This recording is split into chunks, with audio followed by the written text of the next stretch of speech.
আজ অনেকদিন পরে আপনাদের মাঝে আসলাম, প্রায় 12-13 দিন তো হবেই। কারণ আমি অনেক অসুস্থ, আপনারা সবাই জানেন। তো আসসালামু আলাইকুম। আশা করি যে যেখানে আছেন সবাই ভালো আছেন, সুস্থ আছেন। আলহামদুলিল্লাহ, আল্লাহ পাকের রহমতে আমরাও সকলে ভালোই আছি। তো আগের তুলনায় আল্লাহ পাক অনেকটা সুস্থ রাখছে। তো এই জন্যই আপনাদের মাঝে আজকে অনেকদিন পরে আসলাম। প্রায় তো 12-13 দিন হবেই। কারণ আমি অনেকটা পরিমাণ অসুস্থ ছিলাম, আপনারা অনেকেই জানেন যারা আমার ভিডিওগুলি দেখেন। আর আমি অসুস্থ হয়েছি পরে ভিডিও ঠিক মতো ছাড়া হয় নাই। তো 2 দিন, তারপরে একদিন, এরকম কইরা কইরা হতে আমার মেয়ে একটু একটু ভিডিও বানিয়ে ছাড়ছে। কারণ আমার অবস্থা খুবই ভয়াবহ ছিল। তো আমার হাতে কিন্তু এখনো ওই যে কেনালা করানো আছে। কারণ আমার কয়দিন কয়দিন পর পরে জ্বর আসতো না, নাপা খাইতাম। তো ভাবতাম কি নাপা খেলে না কমে যেত গা। তো এরকম এরকম ভাবে যায় গাড়াবে ভাবতে পারিনি।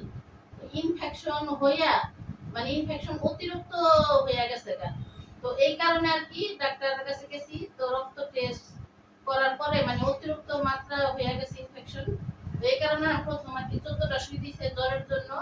তারপরে হচ্ছে 14টা কমে নাই। তারপরও রাত্রে রাত্রে অল্প অল্প জ্বর আসে। তো এই জন্য আবার আরো 6টা দিছে। তো মোট আর কি 20টা সুই দিতে হইব। তো কোর্স কিন্তু প্রায় শেষ। এখন আর আছে 2টা। আজকে রাত্রে একটা, আর কালকে সকালে দিলেই শেষ হয়ে যাবে। তো অনেক কিছু মিলে ছিল, কারণ আমার অবস্থা খুবই খারাপ ছিল। কারণ রক্তে জ্বরের ইনফেকশন হয়েছে। আর হচ্ছে প্রচুর পরিমাণে ঠান্ডা গালে আমার অনেক পরিমাণে শ্বাসকষ্ট ছিল। কারণ আমি যে একটা কথা বলবো, আমি নিঃশ্বাস নেওয়ার মতো মানে ক্ষমতা আমার ছিল না। তো আল্লাহ পাক, তারপরও আল্লাহ পাক যে চলাফেরার তৌফিক দান করছে, আল্লাহ দরবারে লাখ শুকরিয়া। কারণ শ্বাসকষ্ট জিনিসটা কিন্তু খুব খারাপ। প্রচুর পরিমাণে শ্বাসকষ্ট ছিল। আর হচ্ছে আমার হচ্ছে লাঞ্চে পানি আসছে, লাঞ্চে পানি আইসা ইনফেকশন হয়েছে। আর হচ্ছে লিভারেও সমস্যা হয়েছে। তো লিভারের জন্য ট্রিটমেন্ট নিতে আসছি। আর হচ্ছে জ্বরের জন্য নিতে আসছি। আর গলায় হচ্ছে আমার তো আপনারা সবাই জানেন যে আমার ডায়াবেটিস আর হচ্ছে হরমোনের সমস্যা। তো হরমোনের কারণে আমার গলার ভিতরে আর কি ঘাও হয়ে গেছে। তো সবকিছু মিলাই দিলেন অবস্থা খুবই খারাপ ছিল। আর আমার কিন্তু আপনারা অনেকদিন আগে ভিডিওতে দেখছেন আমার চেহারাটা কিন্তু খুব পুরো ছিল। কারণ আমার শরীরে হাতে পায়ে পানি চলে আসছে। তো এখন আর কি কমছে আল্লাহ দিলে। এজন্য অবস্থা খুব খারাপ ছিল বলেই যে ডাক্তারের কাছে গেছি, ওই ডাক্তার বলছে যে ওনারে হাসপাতাল ভর্তি করেন। কারণ প্রাইভেটে গেলে এত রোগের চিকিৎসা হয় না, আর করতে পারে না। তো এজন্যই না, যে ডাক্তারের কাছে গেছি ওই ডাক্তার কি বলছে, লিভারের ডাক্তারও বলছে, ডায়াবেটিস হসপিটাল থেকেও বলছে যে ওনারে তাড়াতাড়ি করে হসপিটাল ভর্তি করেন প্রাইভেটে। তো আমার আসলে হসপিটালে ভর্তি করা তো বড় কথা না। হসপিটালে ভর্তি করলে কিন্তু একটা রোগীর সাথে 2টা লোক লাগে। তো আমার কিন্তু আসলে আমার আল্লাহ ছাড়া, আমার স্বামী ছাড়া আমার কেউই নেই। কারণ দেখা যায় অনেক লোক আছে, কিন্তু বিপদে পড়লে দেখা যায় লোক আছে কি না আছে। আর হসপিটালে থাকাটা কিন্তু মুখের কথা না। তো আমার অবস্থা কিন্তু অনেক ভয়াবহ ছিল। তো আল্লাহ পাক সবকিছু করার মালিক। আল্লাহ পাকই সবকিছু ঠিকঠাক করছে, আরো করবে। আল্লাহ দরবারে লাখ লাখ শুকরিয়া। তো মালিকে বুঝছে যে আমার কেউই নাই। আর প্রচুর পরিমাণে কষ্ট হয়েছে, সবচেয়ে বেশি কষ্ট হয়েছে আমার স্বামী। কারণ আমার সব পরীক্ষা নিরীক্ষা সবকিছু হয়েছে হইলো ইফতিসিনে। তো অনেক রিপোর্ট, এগুলো মানে এখন বের করে দেখাতে গেলে ভিডিও অনেক বড় হয়ে যাবে। অনেকগুলো টাকার টেস্ট করানো হয়েছে, অনেক পরীক্ষা নিরীক্ষা করা হয়েছে। কারণ মাথা হইতে পা পর্যন্ত এরকম কোনো পরীক্ষা নাই যে না করা হয়েছে। তো যে ডাক্তারের কাছে যে আগে পরীক্ষা দেয়, একটার পর একটা পরীক্ষা দেয়। আজকে 3টা মাস ধরে আমি অসুস্থ। 3টা মাস, 3 মাসের বেশি হবে এই দৌড়াদৌড়ি করতেছি। কারণ কিন্তু আমার কিন্তু কোনো ওষুধ পড়ে নাই। শুধু আমি ডায়াবেটিসের ওষুধটা আর হচ্ছে হরমোনের ওষুধটা আমি খাইতেছি। এছাড়া আমার ডাক্তাররা কিন্তু কোনো ওষুধ দেয়নি। গেলেই বলে পরীক্ষা করে আসেন, গেলেই বলে পরীক্ষা করে আসেন। একটার পর একটা পরীক্ষা দেয়, রিপোর্ট কিন্তু কোনোটাই ওরকম ভালো আসেনি। আর ওনারা পরীক্ষা করতে দেয়, রিপোর্ট খারাপ আসে, তারপর আবার আরেকটা দেয়। এরকম করে করে না অনেকগুলো টাকার মানে পরীক্ষা নিরীক্ষা করা হয়েছে, 20-25 হাজার টাকা। তো যাই হোক, দৌড়াদৌড়ি অনেক করা হয়েছে। আর আমার স্বামীর উপরে দিয়া অনেক ধকল হয়ে গেছে। তো ওনার জন্য দোয়া করবেন। আর উনিও কিন্তু একটা অসুস্থ মানুষ, আবার বয়স্ক মানুষ। তো ওনার উপরে অনেক ঝুঁকঝাপটা গেছে। আল্লাহ পাক ওনারে অদম্য শক্তি দান করছিল। তো যাই হোক, আল্লাহ পাক ওনারে বাঁচায় রাখছে দেখা আজকে আমার নিয়ে দৌড়াদৌড়ি করতে পারতেছে। কারণ আপনারা সবাই জানেন যারা আমার ভিডিওগুলো দেখেন, আরো 1.5-2 বছর আগে কিন্তু আমার স্বামী অনেকটা পরিমাণ অসুস্থ ছিল। আর উনি আমার নিয়ে দৌড়ঝাঁপ করতে করতে ওনারও বৃষ্টি বাদলের ভিতরে দৌড়াদৌড়ি করছে, বৃষ্টির পানি মাথায় পড়ছে, তারপর একলাই কিন্তু সবকিছু করে।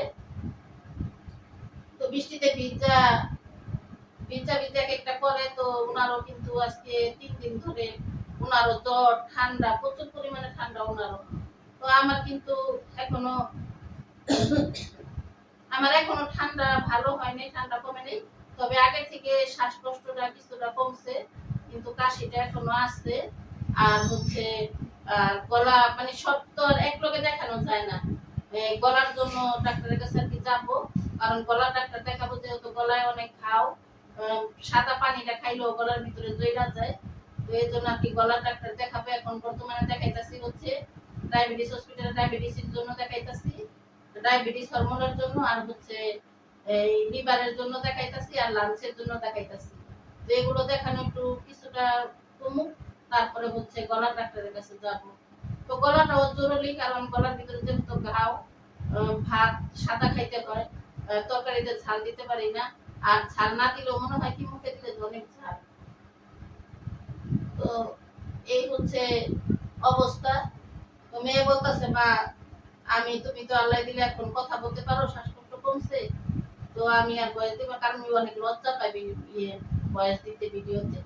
বলতেছে, মা তুমি আজকে একটু কথাবার্তা বলো, তারপরে তুমি বয়স দিও। তো এর জন্য যেহেতু এতদিন ধরে আমি ভিডিওতে আসি না বা ভিডিওতে ভয়েস দিই না, তো আপনাদের কিসের জন্য আসি না, তো আপনারা তো জানেন আমি অসুস্থ। তো কিসের অসুস্থ, এতটা পরিমাণ অসুস্থ, আপনাদের প্রশ্ন থাকতে পারে। তো এই জন্য আর কি আপনাদেরকে বললাম। তো সবাই দোয়া করবেন, আমিও আপনাদের জন্য দোয়া করি, আপনারাও আমাদের পরিবারটার জন্য সবাই দোয়া করবেন। আল্লাহ পাক যেন সবাইকে সুস্থ দরকার, কারণ সুস্থতা কিন্তু আল্লাহর বড় নিয়ামত। তো আর অসুস্থ হলেও কিন্তু আল্লাহ পাকে সুস্থ করে, আর আল্লাহ পাকে দেখে সবকিছু। আল্লাহ পাক যখন যা করে আল্লাহ পাক ভালোর জন্যই করে, কারণ একটা দিয়ে আরেকটা আল্লাহ পাক বোঝায়, কিন্তু আমরা আর কি বুঝি না ওরকম ভাবে।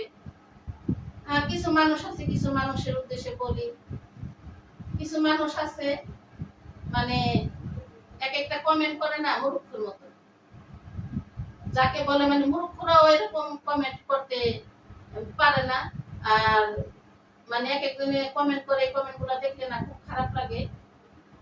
আর হচ্ছে কিছু মানুষ আছে যে 10 টাকা বাঁচানোর জন্য, কারণ আজকে আমার সাথে কিন্তু তাল মিলিয়ে চলতেছে। কারণ আর আমি এটা আমারও আমি দেখাইতেছি, আছে অনেক মানুষ যে আমার কথাটা আবার আরেকজনের কাছে গিয়ে বলতেছে, মানে মিথ্যা কথা বানায় সানায় বইলা 1 কাপ চা খাইতেছে। তো 1 কাপ চার দাম কত? 10 টাকা। আপনি একদম জানেন 1 কাপ চার দাম 10 টাকা। তো দেখা গেল কি যে ওই চাটা যদি ঘরে বসে খায়, তো ওনার 10 টাকা খরচ হইব। আর এখন আরেকজনের বিপদ গাইয়া যদি আরেক বাড়িতে গিয়া যদি 1 কাপ চা খেয়ে আসে, তাহলে 10 টাকা বাইচা গেল। তো প্রতিনিয়ত যদি এরকম প্রতিদিন যদি মনে করেন 1 কাপ 4 টাকাও বাঁচে, তাহলে মাসে কত হয় হিসাব করেন। তো যে যেরকম বুঝে, ওই 1 টাকা একজনের বিপদ করে যদি 1 টাকারও একটা কিছু খাই আসে, ওই 1 টাকা করে ওনার 30 দিনে 30 টাকা। হ্যাঁ, কিছু কিছু মানুষ আছে এই ধরনের মানুষ না। আমি আসলে এই ধরনের মানুষগুলা মানে নাম উচ্চারণ করলাম না, কিন্তু এই ধরনের মানুষগুলা কিন্তু উপরের সাথে তুলনা করা চলে না। কিছু মানুষ আছে, এই ধরনের মানুষগুলো না খুব মানে এই ধরনের মানুষ থেকে আমরা সবাই যেন দূরে থাকি। আর এই ধরনের মানুষ না চেনা যায় না, কারণ উপরে দিয়ে অনেক ভালো, হাসি খুশি অনেক ভালো, কিন্তু ভিতরে এগুলা অনেক সমস্যা, অনেক ধরনের সমস্যা ভিতরে। হ্যাঁ, মানে মানসিক ভাবে সমস্যা। কারণ আমার সাথে তাল মিলিয়ে চলতেছে, আরেকজনের কাছে গিয়ে আবার আরেকজনের বিপদ বলতেছে। এই হচ্ছে সমস্যা এই মানুষগুলার। এই রোগের কোনো চিকিৎসা নেই, বুঝছেন? এই রোগের চিকিৎসা একটা, হেরা মজা পায় কি যে আরেক বাড়িতে গিয়ে কিছু খাইতে পারে, ওনাদের ঘরের টাকা বাইচা যায়, ঘরের নাস্তা বাইচা যায়, এই জন্য। তো যাই হোক, অনেক কথা বললাম, কথার মাঝে কোনো ভুল ত্রুটি হইলে ক্ষমার দৃষ্টিতে দেখবেন। তো এখন থেকে চেষ্টা করব আমি ভিডিওতে ভয়েস দেওয়ার।